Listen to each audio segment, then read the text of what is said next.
USA के visa के बारे में मैं आपको बड़ी ख़ास एक बात बताने जा रहा हूँ। मेरे बहुत सारे ऐसे दोस्त और ऐसे लोग हैं जिन लोगों ने यूएसए के लिए अप्लाई किया हुआ है और वो सोचते हैं कि यूएसए का वीज़ा कैसे मिलेगा और उसका तरीकाकार क्या है। आज इसके बारे में मैं आपको बताने जा रहा हूँ break down. Okay, DS-160 form fill करने के बाद जो आपको यूएसए का वीज़ा मिलता है, सबसे पहले तो बता दूं $185 फीस है, जो पाकिस्तान में या दुनिया भर के अंदर लोग करोड़ों रुपए ले रहे हैं और वीज़ा के बारे में सोच रहे हैं कि हमें भाई ये वीज़ा अमेरिका का मिलेगा तो वो सिर्फ इस बेस पे मिलेगा कि हम तो यहाँ 50 लाख या 1 करोड़ लगा देंगे, तो भाईजान सरासर झूठ है। इसका वीज़ा आपको मिलता है तो भाई सिर्फ आपके इंटरव्यू बेस पे। अब इंटरव्यू के बारे में आपको बताने जा रहा हूं, जो कि आपको देखना पड़ेगा वीडियो के एंड तक। वीडियो को एंड तक देखें और उससे पहले आपको चैनल को सब्सक्राइब, वीडियो को लाइक और शेयर करना जरूरी है, क्योंकि मैं आपको यूएसए जाने के लिए ऐसे टिप्स बताने जा रहा हूं जो कि किसी ने नहीं बताए होंगे। देखो, हर बंदा कॉपी पेस्ट के ऊपर चल रहा है। कॉपी पेस्ट क्या है कि मतलब किसी से पूछा जाता है कि व्हाट इज़ द पर्पस, सबसे पहला क्वेश्चन।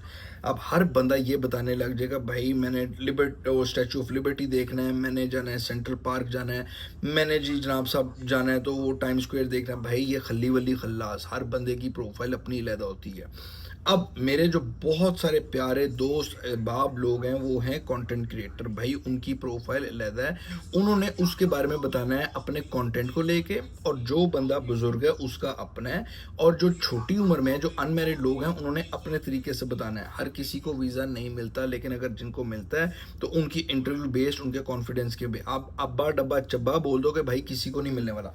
सिंपल सी बात बता दूं, इसका सिर्फ इंटरव्यू होता है और इंटरव्यू आपका सिर्फ 3 मिनट का और 5 साल का वीज़ा। अब आपसे सबसे पहले पूछा जाने वाला सवाल क्या है कि भाई व्हाट इज़ द पर्पस। अब इसके बारे में क्या ही बताओगे, सोचो ज़रा, गौर करो, व्हाट इज़ द पर्पस।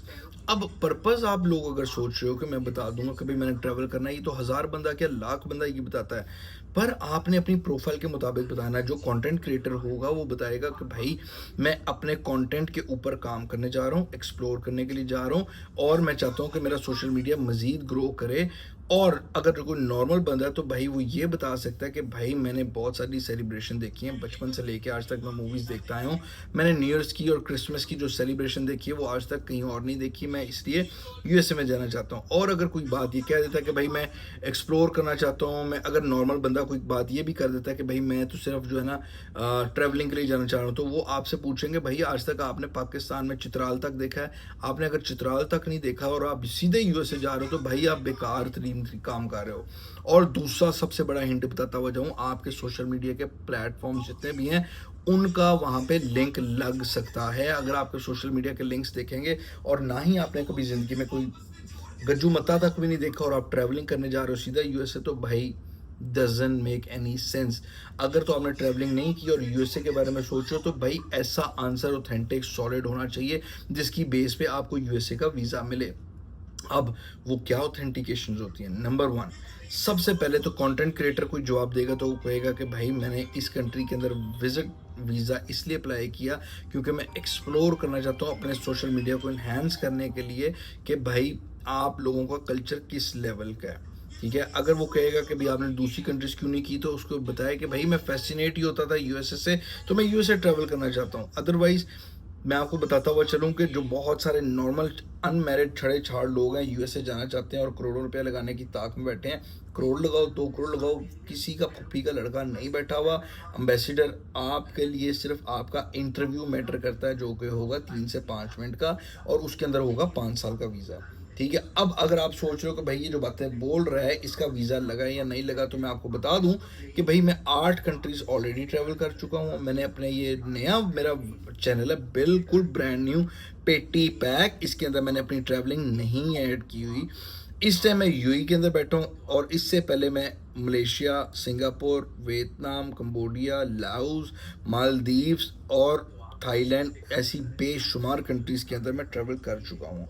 सो लिहाजा आप लोगों को जो मैं टिप्स बता चुका हूँ कि हर किसी का जो आंसर होता है वो डिफरेंट होता है, सेम आंसर नहीं होना चाहिए। वो दिन के अंदर 2 लाख बंदे, यानी कि 1 महीने के अंदर 2 लाख बंदों का अगर इंटरव्यू करते हैं, सबका आंसर सेम होता है, जी मैं ट्रैवलिंग के लिए जाता हूँ। और एक्सप्लेनेशंस के अंदर डीपली जाओ। मियाँ बीवी अप्लाई करते हैं तो भाई अगर उनसे येस और नो में ही आंसर करोगे, they don't need your yes और नो आंसर। येस और नो का आंसर नहीं चाहिए, उनको एक्सप्लेनेशंस चाहिए। उर्दू में दो या इंग्लिश में दो, क्योंकि अब आपको सुनने में लगेगा बड़े अजीब है, उर्दू में जी, उर्दू के अंदर भी आप दे सकते हो जवाब। मैं अगली वीडियो के अंदर आपको मज़ीद बताऊंगा कि उर्दू का आंसर किन लोगों को देना चाहिए। अब देखो जी, बड़े डेजिग्नेशन वाले लोग हैं, अगर वो आपको कहोगे जी मैंने उर्दू में देना है, मान के चलो इंजीनियर है, इंजीनियर बंदे को इंग्लिश नहीं बोलने आती और वो इंजीनियर है, तो भाई कौन सा मकसद है आपका जाने का? आप इतनी बड़ी पोस्ट, मतलब कि इंजीनियर हो भाई, मेरी नज़र में तो पढ़े लिखे लोग हो, और इंजीनियर बंदा अगर इंग्लिश नहीं बोल सकेगा, सेल्स ऑफिसर इंग्लिश नहीं बोल सकेगा, मैनेजर इंग्लिश नहीं बोल सकेगा, तो मैनेजर कहेगा हुआ भाई। इसलिए अपनी इंग्लिश पे फोकस करो, टूटी फूटी ना सही लेकिन एक्यूरेट, ना तेज़ी से आंसर देना है और ना ही बहुत डेड होना है। आपने जाकर सबसे पहले डे विश करना है, मॉर्निंग है तो मॉर्निंग, आफ्टरनून है तो आफ्टरनून, और स्माइलिंग फेस। इंज नहीं लत्तां कंबरियां ने, भाईजान पूरे शार्ट हो ने, नो भाई, कोई ज़रूरत नहीं है। पूरे कॉन्फिडेंस में जाओ, ना तो वो मुंह में आपको डाल लेगा, ना ही वो आपको खा जाएगा। कोई जिन का बच्चा नहीं बैठा है, इंसान बैठा हुआ है। जवाब दो, खूबसूरती से जवाब दो और कॉन्फिडेंटली जवाब दो, और बेहतरीन किस्म का, टू दी पॉइंट। अगर किसी मियाँ और बीवी के अंदर अगर कोई जाता है, अगर किसी औरत से पूछा जाता है कि आप हाउस वाइफ हो, अगर उससे पूछते हैं व्हाट डू यू डू, अगर वो कहेगी ना मैं हाउस वाइफ हूँ, तो मेरी तरफ से रिजेक्ट है। क्यों भाई? उसको आंसर क्या देना चाहिए? I am a house wife, I don't do anything, just because of my husband is earning that much of amount, so he is taking care of my budget and my like financial budget, और मेरे बच्चों का भी ख्याल कर रही है। लंबे कन्वर्जेशन में पढ़ना ज़रूरी है। खैर, वीडियो लंबी हो जाएगी, मैं अगली वीडियो के अंदर बताऊंगा। अब सबको फ़ायदा होगा, एक एक बंदे को होगा, यूएसए के लिए होगा, कनाडा के लिए होगा, यूरोप के लिए होगा। लेकिन अगर आप मुझे सब्सक्राइब करोगे, वीडियो को सब्सक्राइब करो, सॉरी शेयर करो, लाइक करो, और सब्सक्राइब करना मत भूलिएगा।